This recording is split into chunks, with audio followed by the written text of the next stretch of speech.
Hi friends, నేను మీ bye. ఇప్పటిదాకా short films తీశాను. ఇప్పుడు మళ్ళీ ఒకటి చేయబోతున్నాను, ఒక వీడియో. ఈ వీడియో కనుక మీకు నచ్చితే లైక్ అండ్ షేర్ సబ్స్క్రైబ్ చేయండి. ఓకే, బెల్ ఐకాన్ కూడా క్లిక్ చేయండి. మీరు అందరూ చూస్తున్నారు కానీ లైక్ సబ్స్క్రైబ్ చేయట్లేదు. ప్లీజ్ లైక్ చేసి సబ్స్క్రైబ్ చేయండి, కష్టపడి చేస్తున్నాను. ఓకే, ఇప్పుడు ఈ స్టోరీ పేరు అనౌన్స్ చేస్తున్నాను. ఈ స్టోరీ పేరు బెస్ట్ ఫ్రెండ్స్. ఈ బెస్ట్ ఫ్రెండ్స్ గురించి ఈరోజు మనం ఈ స్టోరీ ఏంటో ఎక్స్ప్లెయిన్ చేసుకుందాం. ఓకే, ఈ భూ ప్రపంచంలో ఒక మంచి స్నేహితుల కథ మీకు చెప్పబోతున్నాను. వింటారా? విని ఆనందించండి, సరేనా? మన హీరో కృష్ణ అండ్ శివ, వీళ్ళిద్దరు చిన్నప్పటి నుంచి మంచి స్నేహితులు. వీళ్ళు ఒకే స్కూల్లో చదివి కొత్తగా కాలేజ్కి వెళ్ళారు. డిగ్రీ పూర్తి చేసుకుని ఉన్నారు. వీళ్ళు ఎలా ఫ్రెండ్స్ అయ్యారంటే, వీళ్ళకి చిన్నప్పటి నుంచి చదవడం రాయడం అది ఏం సరిగ్గా వచ్చేది కాదు. వీళ్ళిద్దరూ కలిసి ఏదో ఒకలా చదువుకుంటారు, కలిసి ఏదో ఒకలాగా. వీళ్ళు అలా కలిసి కాస్త చదువుకోవడం వల్ల వీళ్ళు చదివి కాస్త డిగ్రీ వరకు పాస్ అవుతారు. ఇప్పుడు వీళ్ళు ఏం చేయాలా అని ఆలోచనలో పడతారు. వీళ్ళు ఏం చేద్దామని చూస్తూ ఉండగా వీళ్ళకు ఐడియా వస్తుంది. వీళ్ళు ఒక పని చేస్తారు. మేము కొత్తగా బిజినెస్ చేద్దాం అనుకుంటారు. డిగ్రీ కంప్లీట్ చేసిన తర్వాత ఏం చేద్దాం అనుకున్నారంటే, వీళ్ళకి మొక్కల్ని పెంచడం అంటే చాలా ఇష్టం. అందుకే వీళ్ళిద్దరూ మంచిగా ఓ బిజినెస్ ప్లాన్ ఆలోచిస్తారు. ఆ బిజినెస్ ప్లాన్ ఏంటంటే, వీళ్ళు ఫార్మింగ్ చేసే వాళ్ళ దగ్గర కాస్త కాయగూరలు వెజిటేబుల్స్ సంపాదించి దాని ద్వారా ఫుడ్ డెలివరీ చేద్దాం అనుకుంటారు, హోటల్ పెట్టి. అది ఎలా చేయాలంటే, వీళ్ళకి ఫస్ట్ వ్యవసాయం చేసే వాళ్ళ ద్వారా వీళ్ళకి రావాలనుకుంటారు. అది ఎలాగ చేయాలని ఫస్ట్ వీళ్ళు ఫార్మింగ్ బుక్స్ చదవడం స్టార్ట్ చేస్తారు. మొక్కలు అనేవి ఎలా పెరుగుతాయి, ఫార్మింగ్ అనేవి ఎలా చేయాలి అంటూ దీని గురించి రీసెర్చ్ చేస్తారు వీళ్ళంతా కలిసి. వీళ్ళతో పాటు వీళ్ళకి ఇంకో స్నేహితుడు ఉన్నాడు, దినేష్. ఈ దినేష్ ఏం చేద్దామా అనుకుంటాడు. ఏంటో అనుకునే టైంలో వీళ్ళిద్దరూ ఈ ఐడియా చెప్తారు. ఫార్మింగ్ చేసే వాళ్ళందరూ మనకెందుకు అమ్ముతారు అంటే, మన దగ్గర డబ్బు కూడా లేదు అని అంటారు. అప్పుడు వీళ్ళు తెలివిగా పని చేస్తారు. ఏం చేస్తారంటే, వీళ్ళిద్దరూ కలిసి ఒక ఒక కాయగూరని వీళ్ళ ఇంట్లో ఉన్న కాయగూరల ద్వారా వంట చేస్తారు. కట్ చేసి తర్వాత దాన్ని టేస్ట్ కాస్త నచ్చి జనాలు కాస్త తినడం మొదలుపెట్టి ముందుగా హోటల్ పెడతారు. వీళ్ళకి ఫస్ట్ నచ్చాలంటే విటమిన్గా ఉండాలనుకుంటారు వీళ్ళు ఎప్పుడు. అందుకే వీళ్ళు ఫార్మింగ్ వాళ్ళ ద్వారా ఇప్పుడు డబ్బులు కాస్త ఎంతో కొంచెం వచ్చాయి కాబట్టి ఫార్మింగ్ వాళ్ళ ద్వారా ఫస్ట్ వీళ్ళ సొంత పొలాల ద్వారా వ్యవసాయం చేస్తారు, కౌలుకి ఇచ్చి వాళ్ళ ద్వారా. వాటి ద్వారా వీళ్ళు కొంచెం కొంచెంగా ఎత్తుకెదుగుతారు వీళ్ళిద్దరూ. తర్వాత మన కృష్ణ ఇంకా శివ బాగా ఉన్నత స్థాయిలోకి వస్తారు. ఆ తర్వాత ఏం జరిగిందంటే, వీళ్ళకి శత్రువులు కూడా పెరుగుతారు. ఆ శత్రువులు ఎవరంటే అశోక్. అశోక్ ఎవరంటే వీళ్ళ కాలేజ్లో స్టూడెంట్, సీనియర్. వీళ్ళకి ముందరి నుంచి వీళ్ళంటే వాళ్ళకి పడదు. అశోక్ ఒక కోటీశ్వరుడు. తను ఎప్పుడు పేదవాళ్ళని కిందే చూస్తాడు. ఇప్పుడు వాళ్ళ బిజినెస్ కూడా హోటల్ బిజినెస్సే. ఆ హోటల్ బిజినెస్ కూడా వీళ్ళ ద్వారా నాశనం అవుతుంది. వీళ్ళ మీద మరింత కోపం పెంచుకుని ఉంటాడు.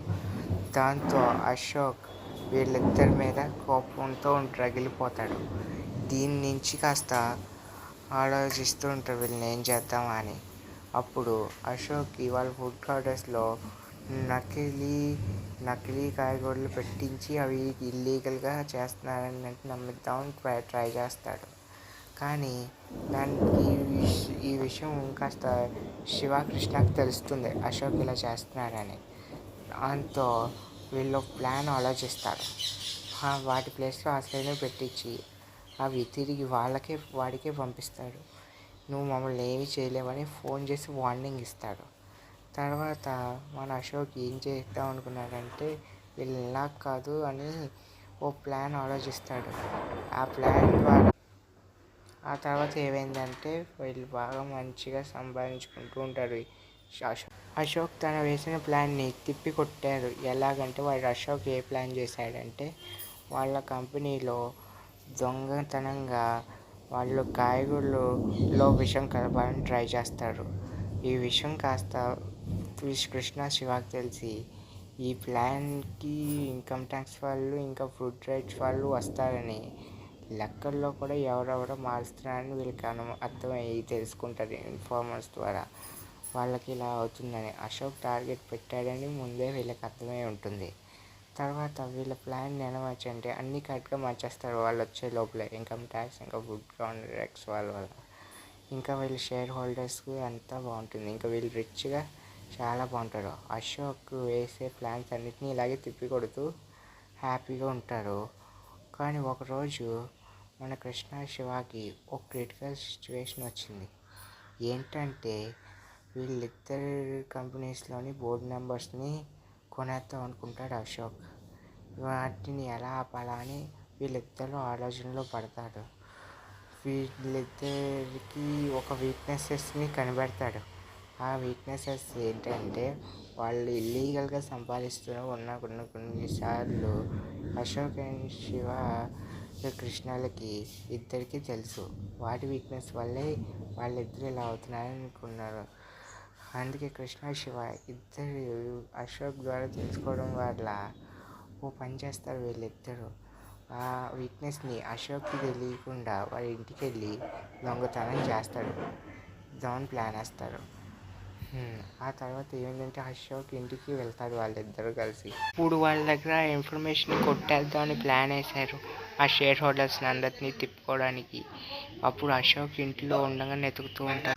వాళ్ళిద్దరూ వెతుకుతుండగా దొరికింది ఆ ఎవిడెన్స్ని తీసుకెళ్తుండగా వాళ్ళ గ్రూప్లో ఒక నెంబర్ వాళ్ళకి తెలియకుండా హెల్ప్ చేస్తున్నారని తెలుస్తుంది. అందుకే ఒక ప్లాన్ ప్రకారం ఆ గ్రూప్ నెంబర్ని పట్టుకోవడానికి కూడా ఒక ప్లాన్ రెడీ చేద్దాం అనుకుంటారు. అక్కడి నుంచి తప్పించుకుని షేర్ హోల్డర్స్ని అందరినీ పట్టుకుని ఈ ఎవిడెన్స్ని చూపించి వాళ్ళ కంపెనీని కాపాడుకుంటారు వాళ్ళిద్దరూ. తర్వాత ఏమైందో ఆ షేర్ హోల్డర్ ఎవరో తెలుసుకోవాలని ట్రై చేస్తారు ఎంతగానో. కానీ ఎవరో అని తెలియకుండా ఉంటుంది. చాలా సీక్రెట్గా మెయింటైన్ చేస్తాడు. ఎవరా ఇన్ఫార్మర్ అని వెతుకుతూనే ఉంటాడు. అందుకు వాళ్ళ దగ్గర కూడా ఇన్ఫార్మర్ని పెట్టాలనుకుని చెప్తాడు. అనౌన్స్మెంట్ చేసి మరీ చెప్తారు. ఇప్పుడు తనకు తెలుస్తుంది ఈ ఈ చేసేవారు మనకంటే హయ్యర్ అని మన కంపెనీ ఎంప్లాయీస్కి కూడా తెలుస్తుంది. అది ఎవరనేది వాళ్ళకి బాగా తెలుసు కాబట్టి వాళ్ళు బాగా భయపడతారు. ముందు నుంచి కొంతమంది వాళ్ళ కంపెనీ నెంబర్స్లోనే వాళ్ళు పనిచేసేవారు. ఇప్పుడు వాళ్ళ జాబ్స్కి ఏమైనా ప్రాబ్లం అవుతుందేమోనని వీళ్ళు కూడా భయపడతారు. తర్వాత ఏమైందంటే శివ అండ్ కృష్ణ ప్లాన్ ప్రకారం ఈ విషయం అందరికీ తెలిసేలా చేస్తాడు. తర్వాత కృష్ణ ఒకసారి శివతో వాడిని ఎలా పట్టుకోవాలి అని ఆలోచిస్తుంటాడు. వాడే మనకి చిక్కుతాడు అని చెప్తాడు కృష్ణ. ఇంకా శివ వాడిని పట్టుకోడానికి ఒక పెద్ద ప్లాన్ వేస్తారు ఎవరికి తెలియకుండా. ఏం ప్లాన్ అంటే మనకి ముందుకు వెళ్ళే వాళ్ళు తెలుస్తుంది. ఓకే, తర్వాత మన ప్లాన్ ప్రకారం ఒకసారి ఓ పెద్ద కాంట్రాక్ట్ వస్తుంది ఆ బిజినెస్ డీలింగ్ కొనుక్కుందామని. అప్పుడు టెండర్ వేద్దామని వీళ్ళు కొత్తగా స్టార్ట్ చేద్దాం అనుకుంటారు.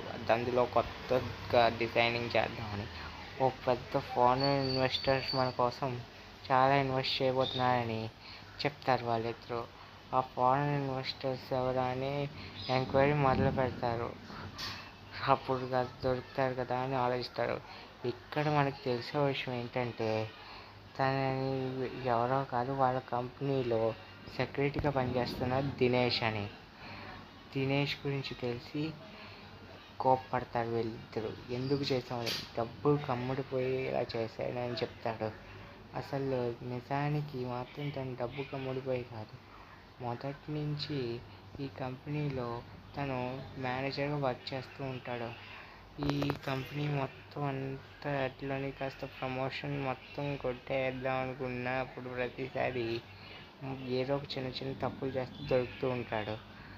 కాస్త వీళ్ళ మీద కోపపడతాడు. ఒకరోజు తిను పక్క కంపెనీలోకి అమ్మడానికి ప్రయత్నిస్తున్నప్పుడు మన కృష్ణ అతన్ని పట్టుకుని కొడతాడు. ఎందుకు ఇలా చేసామని. అప్పుడు డబ్బు కోసం అనుకుని ఏదో కారణం చెప్పి కాస్త బతిమాలుకుని కాస్త వీళ్ళ పేరెంట్స్ కాస్త ఇబ్బందుల్లో ఉన్నారని జాలిపడి కృష్ణ ఉంచుతాడు. తర్వాత ఈ విషయం శివాకి తెలీదు. ఈ విషయం శివాకి తెలిసి కాస్త కృష్ణ ఏంటి కృష్ణ ఇలాంటివన్నీ అప్పుడే తీసేయాలని చెప్తాడు. కానీ కృష్ణ కూడా మనది కూడా ఫస్ట్లో ఈ పరిస్థితే కదా అని తనని కన్విన్స్ చేస్తాడు. తర్వాత ఈ ప్లాన్ని వీడి ద్వారానే మళ్ళీ మనం ఎగ్జిక్యూట్ చేద్దాం, అశోక్ని డైవర్ట్ చేద్దాం అని చెప్పి ఓ అద్భుతమైన ప్లాన్ వేస్తాడు. ఆ ప్లాన్ ఏంటంటే తన దాంట్లో ఎలాంటి ఫుడ్ ప్రొడక్ట్స్ చేస్తున్నారని కనుక్కుంటాడు. అందులో అటువన్నీ కల్తీవన్నీ చేస్తున్నారని తెలుస్తుంది. అప్పుడు మన శివ అండ్ కృష్ణ ఈ కల్తీ గురించి ఇన్ఫర్మేషన్ ఎలా పట్టుకోవాలని తన ఇంట్లోకి వెళ్ళిన విషయం కూడా ఫస్ట్లో అశోక్కి తెలిసిపోతుంది. ఇప్పుడు టైట్ సెక్యూరిటీ చేస్తాడు. అందుకు మనం వాళ్ళిద్దరూ కలిసి ప్లాన్ చేద్దామని శివాజీ సినిమా చూస్తున్నారు వాళ్ళిద్దరూ కలిసి. అప్పుడు వాళ్ళకు ఐడియా వస్తుంది.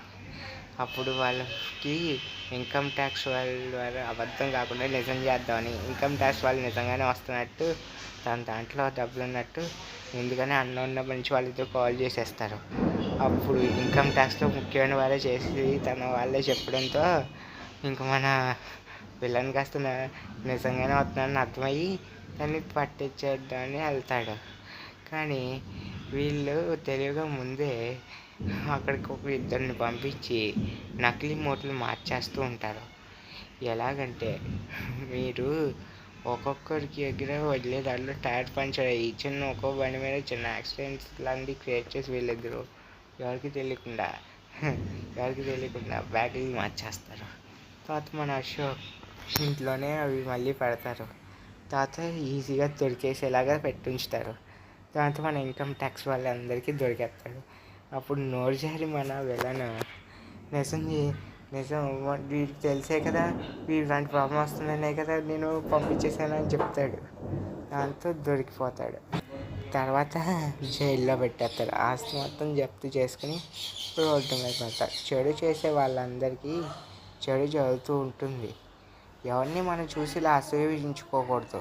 ఎందుకంటే మనం అసహించుకుంటే ఎప్పటికైనా బాధపడుతూనే ఉంటాం. అసూయ, ద్వేషం ఇలాంటివి వాటికి. ఇంకా మన కృష్ణ శివాకి అడ్డు లేదనుకుంటారు. కానీ వాళ్ళకి ఇంకొక శత్రువు ఉన్నారని తెలుస్తుంది. ఆ శత్రువు ఎవరా అనేది పార్ట్ 2లో చూద్దాం. ఓకే, ఇప్పటికి ఈ పార్ట్ 1 స్టోరీ. ఓకే ఫ్రెండ్స్, ఇప్పుడు మనం మన రియాలిటీ నా ఫేస్లోకి వద్దాం. ఓకే, ఈ వీడియో కనుక మీకు నచ్చినట్లయితే please like, share and subscribe. ఓకేనా ఫ్రెండ్స్, మరొక కొత్త వీడియోతో మళ్ళీ మీ దగ్గరికి వస్తాను. బాయ్.